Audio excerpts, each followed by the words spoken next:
राक्षस्याः सुविषम कृतं रक्षतं रक्षतं च क्रोधासूया मदपिशुनता दम्भलोभानृताद्यैः वृन्दाटव्या विरह भयतो रक्षतं न्यून भावान् राधा कृष्णौ निज करुणया सर्वतो रक्षतं मां रक्षतं रक्षतं। मेरी रक्षा करो रक्षा करो। किससे? बोले इस बुद्धि रूपी राक्षसी से।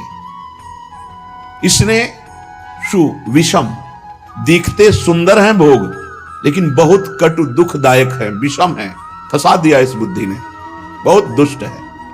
ये राक्षसी है बुद्धि। जब तक प्रभु के चिंतन में नहीं लगती तब तक ये आसुरी बुद्धि बनी रहती है।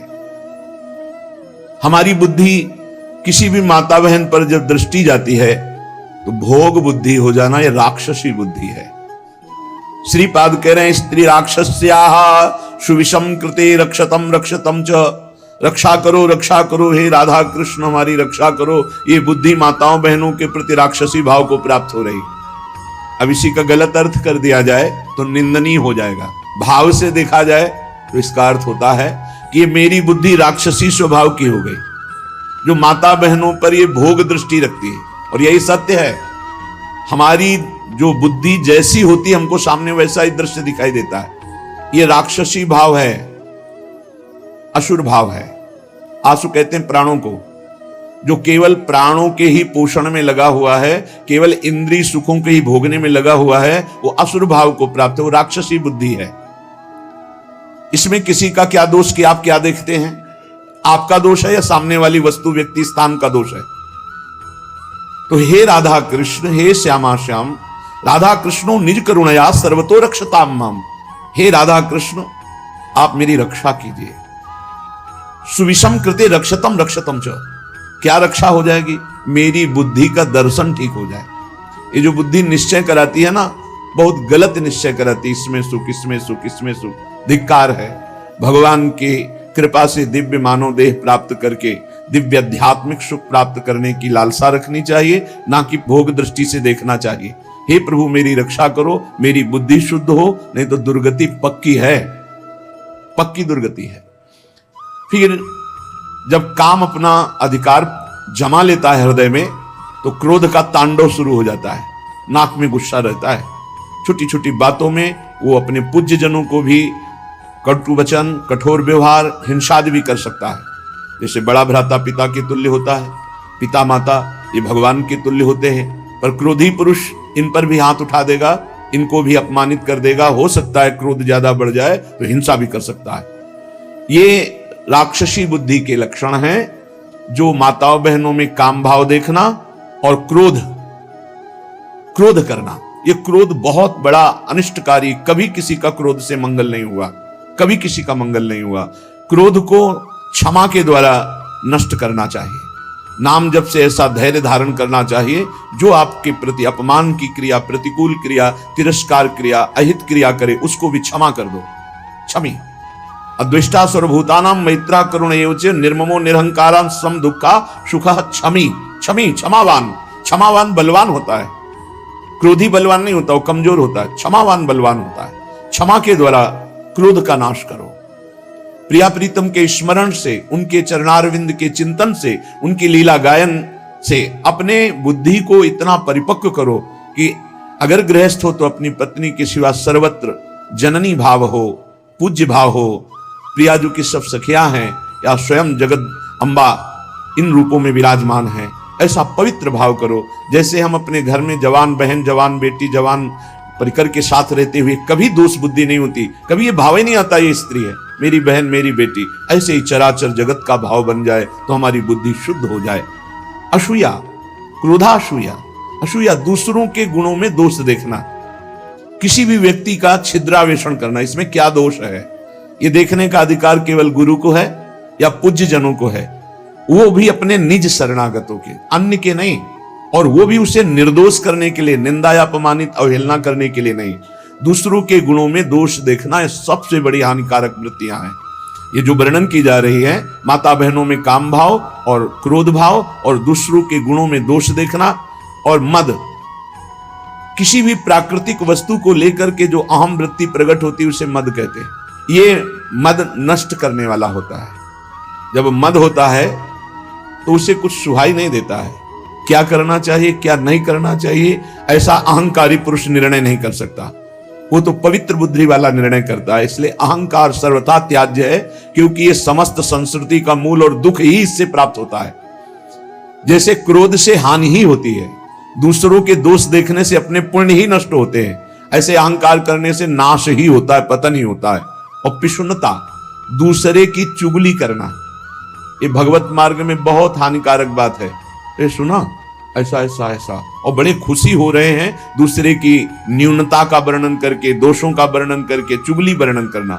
पिशुनता, दूसरे की बात किसी दूसरे से करना। और दंभ, जो तुम्हारे जीवन में है नहीं उसे दिखावा मत करो। जो हृदय में है, जो वाणी में है, वही आचरण में होना चाहिए। अगर तीनों का मिलान नहीं होता तो उसे दंभ कहते हैं। वाणी से कुछ और, हृदय में कुछ और, आचरण में कुछ और, उसे दंभी पुरुष कहते हैं। जिसका वचन एक, मन एक, आचरण एक, उसे संत कहते हैं, उसे भगवत भाव वाला महाभागवत कहते हैं। लोभा अनृताद्य, लोभ, धन का लोभ, नाना प्रकार के विषयों का लोभ, ये अगर मिटाना है तो नाम जप करना होगा। नाम जपने का जितना लोभ बढ़ाओगे तो ये और सब लोभ हट जाएंगे। लोभ पास जेहि गल न बंधाया, सो नर तुम समान रघुराया। और अनृत है, झूठ बोलना। झूठ बोलना बहुत सहज होता जा रहा है, इसीलिए भजन में बड़ी हानि, बड़ा निषिद्ध है झूठ बोलना। शास्त्र में बहुत इसे रोका गया है। आज तो झूठे ही लेना, झूठे ही देना, झूठे ही भोजन, झूठ चबेना, हर बात में झूठ बोल रहे हैं लोग। झूठ को पाप ही नहीं समझ रहे, वाणी को शासन में नहीं ले रहे कि मुझे सत्य बोलना है, बस झूठ पे झूठ, जितना नाटक बोला जा सके, यहां तक कि अपने गुरुजनों से भी झूठ। अब इससे ज्यादा क्या होगा? संसार में एक जगह ऐसी है जहां झूठ वैसे तो कहीं नहीं बोलना चाहिए, पर किसी भी कारण से गुरुदेव से तो बोलना ही नहीं चाहिए। अगर गुरुदेव से झूठ बोला तो गुरु से कपट, मित्र से चोरी, या हो निर्धन या हो कोढ़ी। इस जन्म में नहीं तो अगले जन्म में तुम्हें कुष्ठ रोग होगा, गलित कुष्ठ होगा। गुरुदेव से अनृत बोलना, कपट करना, छल छुपाव करना, चलो इस जन्म में नहीं तो कल्याण तो नहीं होगा, मोक्ष को तो प्राप्त होगे ही नहीं, अगला जन्म जरूर कुष्ठी बनोगे, या फिर ऐसी दरिद्रता को प्राप्त होगे कि जो जीवन भर महान कष्ट देता रहे। अनृत बोलना, झूठ बोलना क्यों बोलना? अगर हम गलत हैं तो फिर हमें दंड मिलना चाहिए, हमारा सुधार हो जाएगा, पवित्र हो जाएंगे। गलत नहीं है तो तुम जो सोचा करो, हम सत्य बोलेंगे।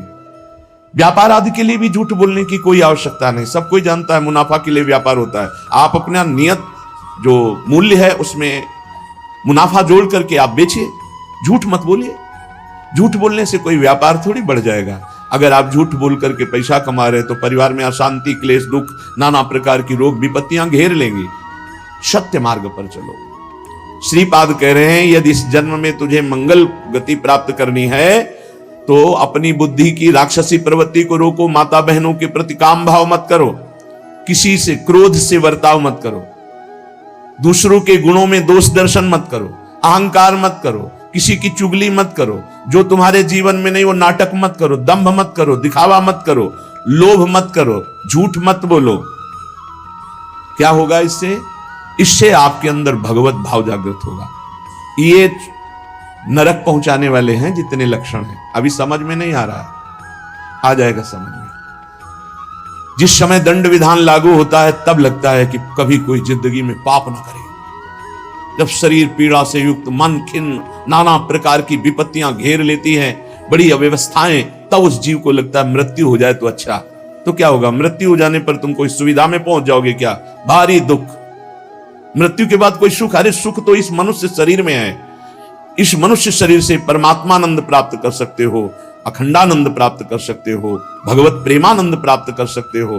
भूल गए विषयानंद में, और जब विपत्ति आई तब मृत्यु को मनाने लगे। एक एक चेष्टा का बड़ा बड़ा कष्ट है। श्री जैमिनी जी ने एक दिव्य पक्षी उनके सामने प्रकट हुआ। ब्रह्म ऋषि किसी भी रूप में अपने जनों को उपदेश देने के लिए प्रकट हो सकते हैं। चैतन्य तेजोमय पक्षी। तो जैमिनी जी ने पूछा कि आपके दर्शन से ही लगता है कि आप त्रिकालज्ञ हैं। जैसे पक्षियों में काकभुसुंड जी, गरुड़ जी, ये सब त्रिकालज्ञ सर्वज्ञ महापुरुष हैं। तो आप हमें ये बता सकते हैं कि जीव ये दुर्गति को प्राप्त क्यों होता है? चैतन्य घन परमात्मा का अंश अपने को आनंद की खोज के लिए भोगों में फंसा रहा है, ऐसा क्यों होता है? तो उस दिव्य पक्षी ने कहा, महर्षि मैं आपके मन के संशय को देखकर ही पक्षी रूप धारण करके आया हूं। पूर्व काल में एक परम बुद्धिमान भृगुवंशी ब्रह्म ऋषि थे। उनके सुमति नाम का एक बहुत ही तेजस्वी पुत्र हुआ। जब वो बड़ा होने लगा तो वो शांत और जड़वत पागल, कुछ नहीं बोलना, एक शब्द नहीं बोलना। जब उपनयन संस्कार यज्ञोपवीत हुआ, ब्रह्म ऋषियों में होता है, तो पिता ने कहा, सुमते आज तक मैंने तुमसे कुछ नहीं कहा, लेकिन अब तुमको गायत्री अध्ययन, मंत्र अनुष्ठान, वेदाध्ययन ये सब करना होगा। भिक्षान्न से शरीर पोषण करो, गुरुकुल में वास करो, वेदों का अध्ययन करो, गायत्री अनुष्ठान करो, पूर्ण ब्रह्मचर्य, ब्रह्म तेज संपन्न हो, फिर गृहस्थाश्रम में प्रवेश करो और उत्तम धर्म का अनुष्ठान करके भगवत प्राप्ति करो। मनुष्य जीवन का यही लक्ष्य है। प्रथम चरण जिंदगी का जिसका ब्रह्मचर्य से जाता है, पूरा जीवन आनंदमय होता है। आज ऐसी दुर्दशा हो रही है कुसंग से, कुछ मोबाइल का कुसंग, कुछ बच्चों का ऐसा कुसंग कि क्रम बाय क्रम ये रोग फैलता चला जा रहा है। ब्रह्मचर्यहीनता, ब्रह्मचर्य का त्याग, सर्वतो भावेन ब्रह्मचर्य का नाश ही आज के बच्चे सुख मान रहे। जब प्रथम नींव ही गलत हो गई तो महल कैसे खड़ा होगा? फिर जिंदगी अशांत, नए नए बच्चे आते हैं डिप्रेशन में और कहते हैं कि मैं अपने शरीर को नष्ट करना चाहता हूं, अब मेरी जीने की इच्छा नहीं रह गई क्योंकि मेरे में उत्साह नष्ट हो गया। हर समय हम डिप्रेशन में रहते हैं। पहला आश्रम ब्रह्मचर्य आश्रम है, सबका पहला आश्रम ब्रह्मचर्य। फिर जो गृहस्थ, वानप्रस्थ, सन्यास या ब्रह्मचर्य सीधे सन्यास। बेटा तुम इन नियमों का पालन करो तो तुम्हें ब्रह्म की प्राप्ति होगी। कौन सा शोक है जो तुमको बोलने नहीं देता? मैं तेज से बता रहा हूं कि तुम साधारण जीव नहीं हो जो हमारे पुत्र बने हो, तुम्हारे ब्रह्म तेज से, पर तुम पागल जैसे रहते हो, एक भी शब्द नहीं बोलते हो। जैसे जड़ भरत जी हार गए, पिता पधार गए, लेकिन कभी गायत्री कभी उच्चारण नहीं किया। संपूर्ण ब्रह्म ज्ञान उनको प्राप्त। जब अनेक बार कहा तो सुमति जी कुछ नहीं बोले। पिता ने स्नेहवश फिर कहा, बेटा तुम छल मत करो, मुझे पता है तुम बोल सकते हो और तुम ज्ञानी महात्मा हो, मुझे पता है तुम्हारा तेज ऐसा है, तुम पागल नहीं हो। जब बार बार कहा तब सुमति ने हंस दिया और उसका, पिताजी ये जो आप उपदेश कर रहे हैं ये बहुत बार, बहुत जन्मों में कर चुका हूं।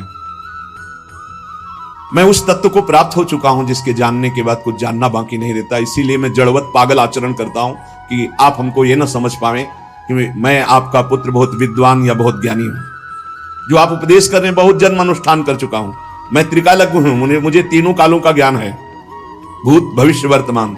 त्रिकालज्ञ तब होता है जब भगवत स्वरूप में तदात्म हो जाता है। तो भगवान सर्वज्ञ है तो वही सर्वज्ञता अंश रूप में उतरती है तो वो भी सर्वज्ञ हो जाता है। मैंने बहुत से शास्त्रों का ज्ञान प्राप्त किया, वो अक्षरशः मुझे सब भगवत कृपा से स्मृति में व्याप्त है। हर कला में मैं प्रवीण हूं, शिल्प कला आदि सब कलाओं में प्रवीण हूं। मुझे पागल रहने का स्वभाव है कि कोई जान ना पावे। इस समय मैं आपके और अपने 10,000 जन्म तक को देख रहा हूं। स्वाभाविक खेद, क्षय, क्षोभ ये हमें स्पर्श भी नहीं कर सकते। संतोष, आनंद, वृद्धि ये सदैव हमारे हृदय में होती रहती है। शत्रु मित्र इनका मुझे भान भी नहीं, सब में एक ब्रह्म व्याप्त है, ये अनुभव है।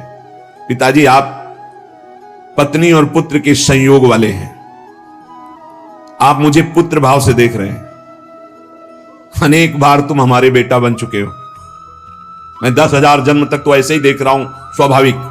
अगर ध्यान करके देखो तो लाखों जन्मों को देख सकता हूं। कई बार तुम हमारे पुत्र बन चुके हो, कई बार पत्नी बन चुके हो। वो तो बहुत आश्चर्य में हो रहे कि अभी तक तो बोला नहीं, बोला तो इस कोटि का बोला। तभी भगवत ऋषि जी कहते हैं हर समय मौन रहे, बोले ना बोले तो हृदय की ग्रंथि खोले, जड़ चैतन्य का भेद मिटा दे, वो महाभागवत होता है। पिताजी, मैंने हजारों बार महान से महान सुख और महान से महान दुख भोगे हैं जो मेरी स्मृति में है। लाखों माताओं के गर्भ में विष्ठा और मूत्र के बीच में मैं पला हूं, मुझे याद है। अपने लोगों को इसी जन्म का याद नहीं है। इसी जन्म में जो मां के गर्भ में थे याद नहीं, कोई घटना, कोई दुख, एक पाई भर भी स्मृति नहीं। इतने ज्ञानी हैं। सोचो, ये महाराज सुमति जी कह रहे हैं कि मुझे 10,000 वर्ष का तो ऐसे ही दिखाई दे रहा है, अगर ध्यान धरूं तो लाखों जन्म का बता सकता हूं। मैंने लाखों बार माताओं के गर्भ में विष्ठा और मूत्र के बीच में पला हूं, मलाशय और मूत्राशय के बीच में। मैंने लाखों प्रकार के रोगों को भोगा है, हर योनियों में मुझे ज्ञान है। गर्भावस्था में जो दुख होता है, बड़ा अपार दुख होता है।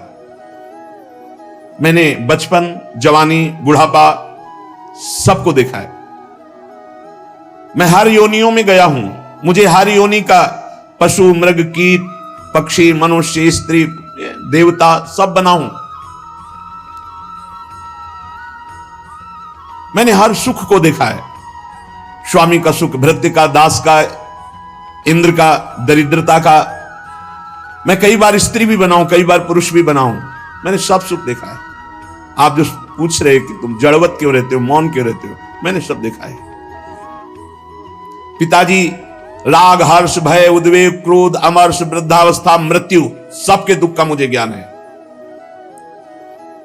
जब इस तरह प्रसन्नता से हृदय भर गया पिता का कि मेरा जो अनुमान था कि तुम कोई बहुत बड़े महात्मा हो, तेजस्वी, तुम पागल का केवल स्वांग कर रहे हो, ये सत्य हुआ। मैं धन्य हुआ जो तुम्हारे जैसा पुत्र प्राप्त किया। उन्होंने विस्मय से गदगद वाणी में कहा, बेटा ये ज्ञान तुमको कहां से प्राप्त हुआ? मैं भी तो साधना करता हूं, मैं भी ब्रह्म ऋषि हूं। तुम जड़ता का स्वांग कर रहे थे, इतने बड़े ज्ञानी महात्मा हो कि तुम्हें 10,000 वर्ष जन्म की बात याद है, फिर तुम जड़ता का भाव धारण करके मेरे यहां जन्म क्यों लिया? जब इतने सिद्ध हो तो तुम्हें मुक्त हो जाना चाहिए। क्या किसी मुनि का शाप है या देवता का शाप है जो तुम हमारे यहां पुत्र हुए? ये ज्ञान तुम्हारा दिव्य है, तुम्हें मुक्त हो जाना चाहिए, तुम जन्म क्यों लिए? मैं ये रहस्य जानना चाहता हूं, बड़ा कौतूहल है मुझे। पुत्र ने कहा सुमति जी ने कि पिताश्री, पूर्व जन्म में मेरे साथ जो घटना घटी जिसके कारण मैं जन्म लिया, मैं तुम्हें बताता हूं। पूर्व काल में मैं निरंतर परमात्मा का ध्यान करने वाला महात्मा था, ब्रह्म ऋषि, अध्यात्म विद्या में पराकाष्ठा को पहुंचा हुआ महात्मा, समस्त अष्टांग योग से सिद्ध। देख लो, निरंतर भगवत अभ्यास में लगे रहना, संत पुरुषों का ही संग करना, अपने स्वभाव विचार परायण रखना और तत्वमसि इस महावाक्य की स्थिति प्राप्त करना। परमात्म तत्व में मेरी हर समय अभ्यास से स्थिति हो रही थी। बड़े बड़े साधक मेरे शिष्य बनने लगे। मैं बड़े बड़ों का प्रश्न का संदेह निवारण करता और मैं आचार्य पदवी पर बैठ गया। पर मेरा एकांत सेवन, भगवत चिंतन, इस पे बाधा पड़ गई। दैवात, किंचित बचा हुआ अज्ञान मेरे अभ्यास में बाधा डालने लगा। मेरा ब्रह्म भाव में जो रति हो रही थी पलट गई। हो रही थी, पूरी हुई नहीं थी। अगर हो गई फिर नहीं पलट सकती। जैसे भुना हुआ चना दोबारा नहीं जग सकता। मेरा एकांत सेवन नष्ट होने लगा, मेरे सद्भावनाएं नष्ट होने लगी और मैं संभल नहीं पाया और प्रमाद स्थिति में मेरी मृत्यु हो गई। पर मैं सत्य में जीवन व्यतीत किया था, उसके प्रभाव से मुझे पुनः ब्रह्म ऋषि कुल में ही जन्म हुआ और मैं पुनः ही ब्रह्म ऋषि। अब मैं किसी को उपदेश नहीं करूंगा, इसीलिए मौन रहता हूं पागल जैसा। ना चेला बनाऊंगा ना किसी को उपदेश करूंगा। इसीलिए मृग में आसक्त होने के बाद जड़ भरत जी ने भी यही स्वरूप रख कि डर गए कि फंस जाऊंगा। हरी घास भी नहीं खाई, बहुत सावधानी की जरूरत है। मुझे ब्रह्म चिंतन के प्रभाव से 10,000 वर्ष जन्मों की बात अब भी स्मृति में है। वो बहुत सावधानी की जरूरत है। एकांत का अपना साधन यदि छिन जाए तो कुछ भी बाधा पहुंचा सकता है, वो चाहे मृग हो चाहे चेला हो, बहुत संभल के इस मार्ग में चला जाता है। मेरी स्मृति धूमिल नहीं हुई, जैसे जड़ भरत जी की भी स्मृति धूमिल नहीं हुई। हिरण के भी जन्म में वो भजन परायण रहकर ब्रह्मबोध संपन्न महापुरुष के रूप में जन्मे। पिताजी पूर्व जन्म के अभ्यास में मैं जितेंद्री था, इसलिए अब भी मैं जितेंद्री ही हूं। केवल प्रमाद स्थिति आ गई, चिंतन में प्रमाद, बहुत सावधानी। अब भविष्य में मेरा जन्म नहीं होगा क्योंकि मैं सावधान हूं, अब प्रमाद नहीं होने दूंगा। मैंने जो दूसरों को ज्ञान दिया था उस ज्ञान का कहीं ना कहीं मुझे अहंकार आ गया, इसलिए प्रमाद स्थिति आ गई। भ्रम न हो जाए, वो छुपा छुपी का खेल खेलता है, चेला नहीं है, वो जगत गुरु है। भगवान श्री कृष्ण कह रहे हैं मत्ता पर तरम नान्यत, मेरे सिवा अन्य कोई नहीं। तो कहीं गुरु बनने का अहंकार ना आ जाए। भगवान अपने भक्त की हर इच्छा को पूर्ति करते हैं तो वही आकर शिष्य रूप में शरणागत का स्वांग करते हैं। ये भूल गए तो देख ले, और कोई अपराध नहीं था, कोई अपराध नहीं था। प्रमाद स्थिति मैं ज्ञानी हूं, हम जागृत हो गया, एक जन्म बर्बाद हो गया। ब्रह्मबुद्ध, इसलिए इस जन्म में बोल ही नहीं रहे, अपने पिता से भी नहीं। जब बहुत बार कहा तो करुणा करके बोले, जैसे जड़ भरत जी रघुगण से बोले। मैंने जो दूसरों को ज्ञान दिया था, ये ज्ञान देते समय नहीं होना चाहिए कि मैं उपदेश कर रहा हूं, मैं उत्तर दे रहा हूं। सच्ची नहीं, वो श्री भगवान अंदर से बोल रहे हैं। हृदय मंदिर भगवान का है, साउंड ये दिखाई दे रहा है, वो अंदर से भगवान बोल रहे हैं। जो उत्तर दिया वो मैं भी सुन रहा हूं। मैं उत्तर देने वाला नहीं हूं, मैं भी श्रोता ही हूं। उत्तर देने वाले श्री भगवान जगत गुरु जो सबके हृदय में बैठे हैं, वही कथयंति च माम नित्यम तुष्यंति च रमन्ति च, इसकी योग्यता प्रदान कर रहे हैं। वही अंदर से कथन करवा रहे हैं, वही उसी में रमण करवा रहे हैं, वही सुनवा रहे हैं। जो सत्य चिंतन करता है वो कभी व्यर्थ नहीं जाता। उसके प्रभाव से मुझे आगे कोई साधना नहीं करनी पड़ी और मुझे तत्वबोध हो गया। यही खास बात होती, मैं ब्याज सहित भजन मिलेगा, आगे कोई साधना नहीं करनी पड़ी। इस जन्म में स्वयं तत्वबोध संपन्न महापुरुष के रूप में प्रकट हो गए। जैसे जड़ भरत जी जन्म से सिद्ध, भजन कर नामे भक्ता प्रणश्यति, ये खास बात होती। 100 बार राधा राधा बोला है तो अगले जन्म में 101 बार से शुरू होगा, 99 से नहीं। मैं त्रिकालज्ञ हूं, अपना परिचय बता रहे हैं। और ये तीनों कालों का ज्ञान साधारण धर्मों के पालन से या कर्म कांड से, इनसे नहीं प्राप्त होता है। ये भगवत चिंतन ब्रह्म चिंतन से प्राप्त होता है। पिताजी मैं जन्म से ही सन्यासी हूं, मुझे ये शिक्षा की अब जरूरत नहीं कि आप ब्रह्मचर्य धारण करो, आप जाओ एकांत सेवन करके फिर गृहस्थाश्रम, फिर वानप्रस्थ, फिर सन्यासी। मैं जन्म सिद्ध सन्यासी हूं। मेरे से चूक हो गई, जरा सी चूक में जन्म हो गया। हिरन में आसक्त, जरा सी चूक में, बहुत बड़ा गेम है ये। चूक नहीं होनी, ये खेल है, चूक नहीं होनी चाहिए। अच्छा, खास बात देखो, चूक कहां हुई है। और जब भगवान की शरण में होता है तो भगवान कह रहे अंतिम चूक को मैं सुधारता हूं। इसीलिए सर्वश्रेष्ठ भगवान की भक्ति है, शरणागति है। हे, इतने बड़े महात्मा की चूक हुई और अगला जन्म हुआ और जीवन भर वैश्यागमन करता रहा। अंत समय नारायण बुलाया तो परम पद पहुंच गया। पुत्र के बहाने नारायण बोले, भगवान नाम, इसीलिए हम नाम जप की महिमा को बार बार गाते हैं। मैं क्या हूं इसको छोड़ो, आप क्या है प्रभु, मैं समझ गया। राधा राधा राधा राधा राधा राधा, परम पद मिल गया। अब ये बहुत सरल लगता है ना, इसलिए फिर किसी को हीरा दो तो कांच ही समझेगा, और दाम लगा के कांच दो तो उसको माथे पे लगाएगा। 1 लाख में खरीदा है, भले चमकीला रंगीन कांच ही हो या सफेद कांच हो, और अगर फ्री हीरा दो तो उसको लगे हीरा फ्री कैसे दे सकता है, नहीं ये तो कांचा ही होगा। पैसा लगा के फ्री सत्संग मिल रहा है तो समझ में नहीं आता, फ्री सत्संग मिल रहा है, फ्री एकांतिक मिल रहा है तो समझ में नहीं आता। पक्की बात समझो, भगवान नाम से बढ़कर के कोई साधना नहीं है, कोई साधना नहीं। ये आप देखो, इन प्रसंगों को इसीलिए सुनाते कि आप पकड़ो। इतनी ऊंचाई पे चढ़ा हुआ महापुरुष जरा सा अहम में फिसल गया, और भगवान का भक्त जो भगवान का शरणागत है, तो भगवान कहते हैं अंतिम समय उसका स्मरण मैं बनता हूं, मैं स्वयं उसका स्मरण बनता हूं।